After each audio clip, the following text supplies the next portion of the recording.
What's today? Huh? What's today? Today is Friday. TGIF. Thank God it's Friday. I don't care if it's Friday the 13th. Because when you feel the power, Friday the 13th don't matter. But today is also the day where we find out what they're going to do with Dez Bryant. How ironic is that? Jerry, they smart. They are really smart. They wait till Friday the 13th to figure out what they're going to... That don't, you know what? Matter of fact, I take that back. That don't look good for Dez. You know, Friday the 13th? No, but anyway, guys, today is the day. This is part one of my video. It is 6:57 right here in Dallas, Texas. It's 70-something degrees in the morning. It's cloudy. It's humid as hell. That's how you know rain is coming. What I tell y'all about weekends here, it's nice all week long, but as soon as the weekend come, it's garbage.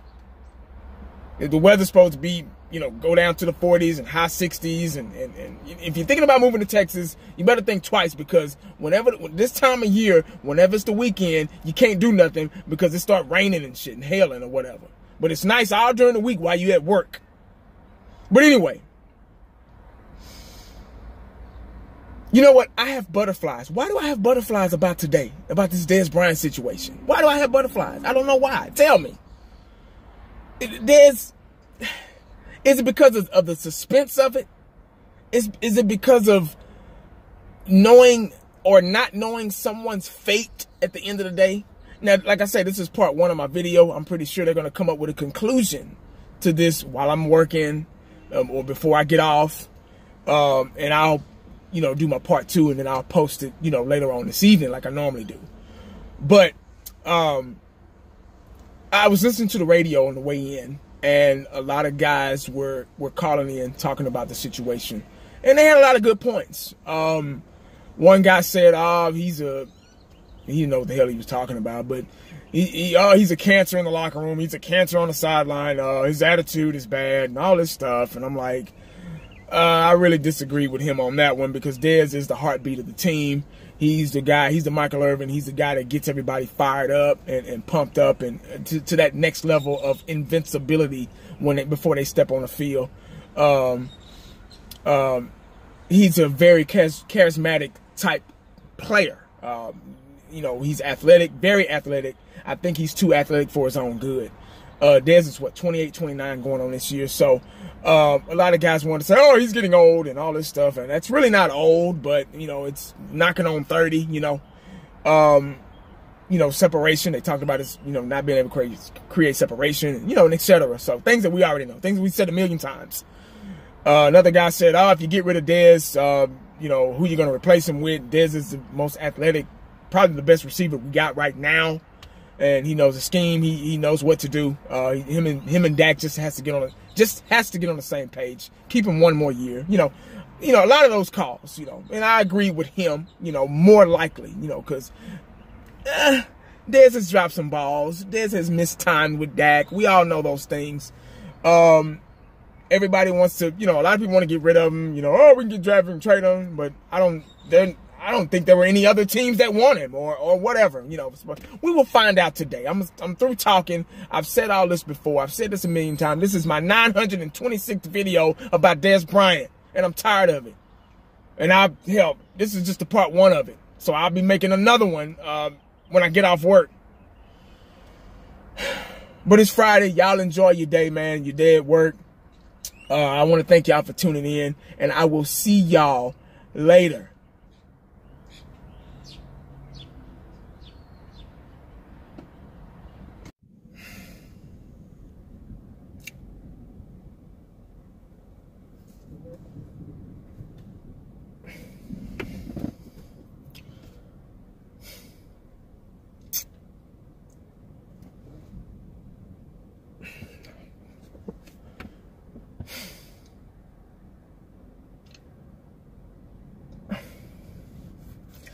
All right, guys. Y'all already know what this is about.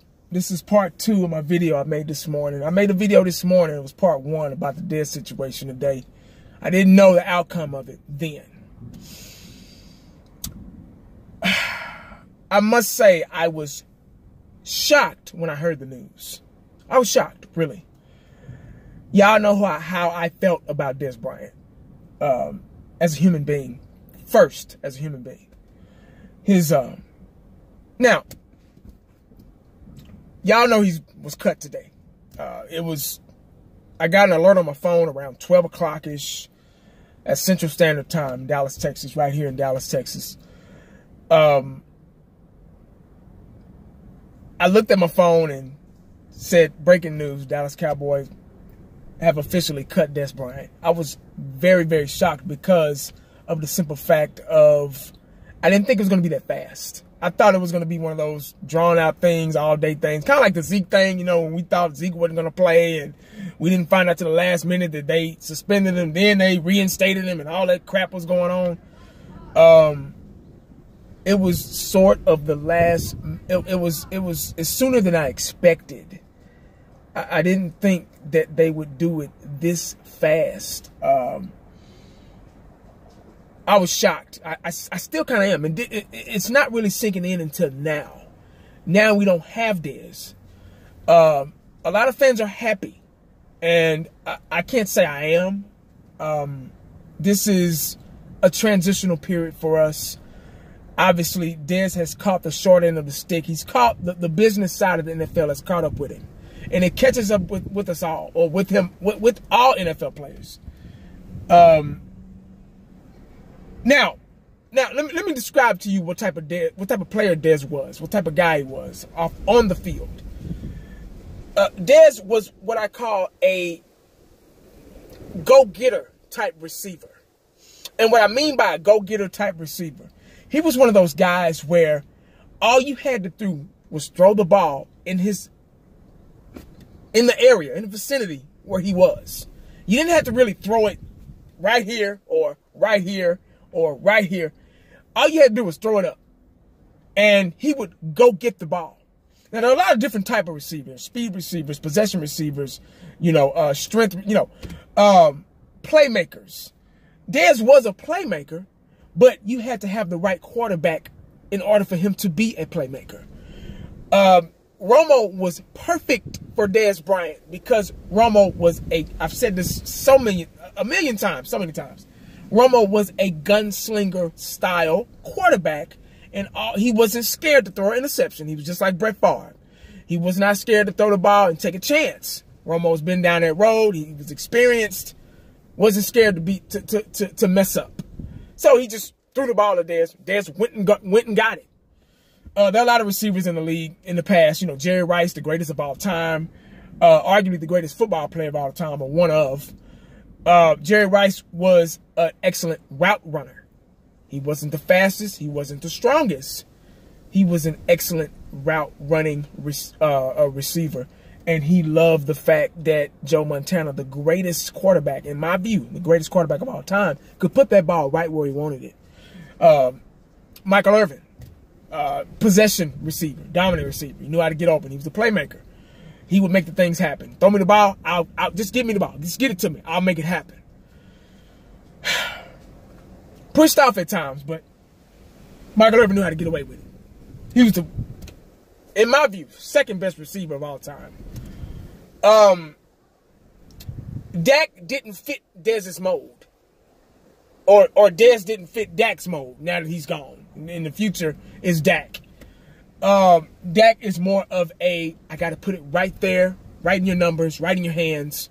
I got to see that you're open before I can throw it. I don't want to take that chance and throw the ball because I don't want to throw an interception and I don't want to get yelled at. Because I'm young, it's my second year, I'm going into my third. I'm still trying to find my way. I'm still trying to get comfortable with the position. So I don't want to make a mistake, man. So I'd rather take the sack. And that's what he did last year. So that's why him and Dak they weren't here. They never were going to be here because Dez is a playground type receiver. Just throw me the ball, man. Trust me, I'll make it happen. Just like the Green Bay game when they took the Dez catch away from us. He went up and got that ball. Romo just threw it up. He went up and got it. He was very athletic, very in shape. Was he 28, 29? Not that old, but knocking on 30. So Father Time was working on him a little bit. But Dez will be missed, especially. And you know, when I played football, I was a fiery guy. I was the guy on the sideline pumping everybody up. That's just how I am. I'm just a motivational speaker. I was all that. Dez kind of reminded me of myself and Michael Irvin. You know, Michael Irvin be on the sideline pumping everybody up. Come on, let's go. We still in this game. Damn it, we in this game, you know. Dez was that type. He was the guy walking up and down the sideline, keeping everybody crunk, keeping everybody pumped up, you know, offense and defense side of the ball. Didn't matter. You don't find too many of those anymore. You know, there are a lot of guys in the NFL, they just play the game and they're quiet and they sit down somewhere. No fire, no motivation to them at all. Football's a mind game. You got to get in a zone before you step out on that field. You got to feel invincible. You got to feel resilient before you step on that field, or you're going to get your ass ran over. That's the bottom line. You got to get in a state of mind to where you're unstoppable no matter what position you're playing. Dez was good at that. He was Dez. That's just the way he was. A lot of teams aren't used to that. Front offices, they're not used to that. You know, they used to quiet guys. They sit down over here, tell me what to do. What do I do next? Okay, boss. All that shit. That's what these front offices are used to now. So we're going to miss that in the locker room because there's nobody else to do that. Nobody else. But that's not what this is all about. Dez is gone. Now we have to start looking forward to what we need to do in the draft. Now this changes the whole outlook of the NFL draft for us. Now we got to go receiver. We don't know if Hearns is a #1 receiver yet. We won't know until we start playing and see him, you know, in training camp and etc. But we need to draft the #1 receiver. Still need to go defense. Still need to go offensive line, guard, Will Hernandez, whoever. It is what it is, man. This is the suckiest part of the NFL, which is the business part. And this is the part I don't like. I don't think nobody does. But it had to happen. Even if we would have gave him one more year, it would have happened next year or whenever. You know what I mean? So they just went ahead and got it out the way. He didn't want to take a pay cut, and I can understand that because, you know, you messing with a man's pocket and livelihood, you know, shit. But anyway, oh, man, I don't know what else to say. That's pretty much it, man. In my book, y'all might hate me for this, but in my book, he will be missed. Seriously. Now we're back to the drawing board about what to do about the #1 receiver spot because Terrence Williams ain't it.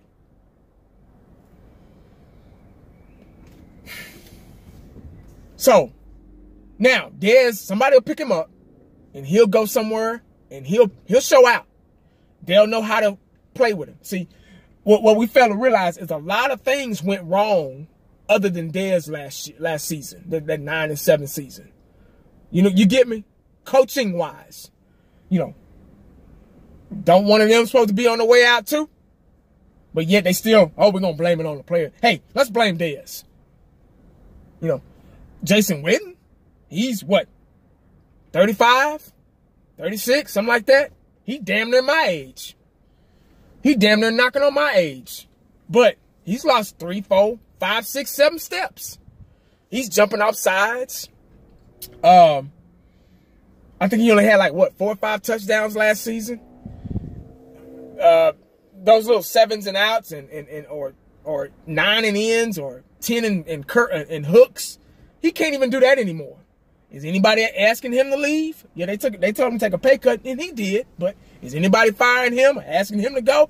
In my view, he's got to go. As much as I love Jason Witten, I think he's got to go too. He needs to go ahead and retire. You know.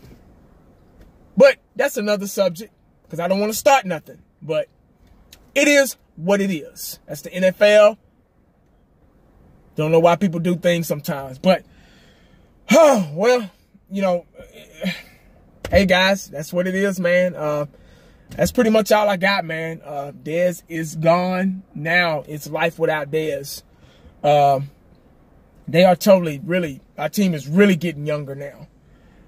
We got a fresh young team now. Now all we gotta do is get rid of Witten and we'll be okay. Because Witten ain't gonna do nothing but slow us down. You know, God bless him, but he's just gonna slow us down, man. The tight end position is evolving to a hybrid / wide receiver position. You know, these guys tight ends are running 4.5s, 4.6s now.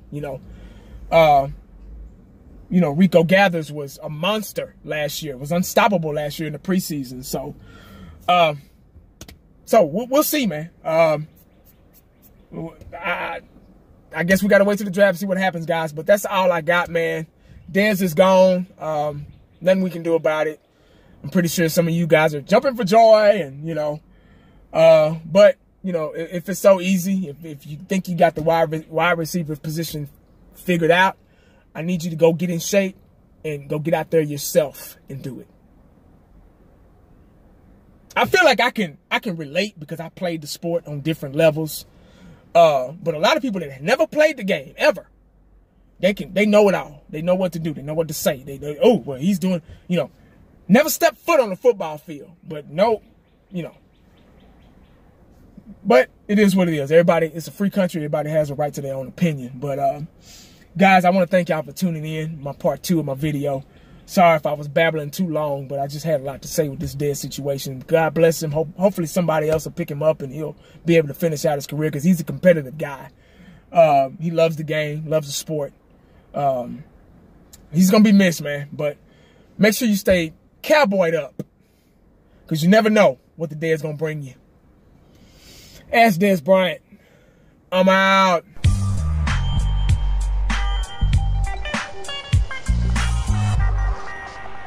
And the only thing else I got to say is,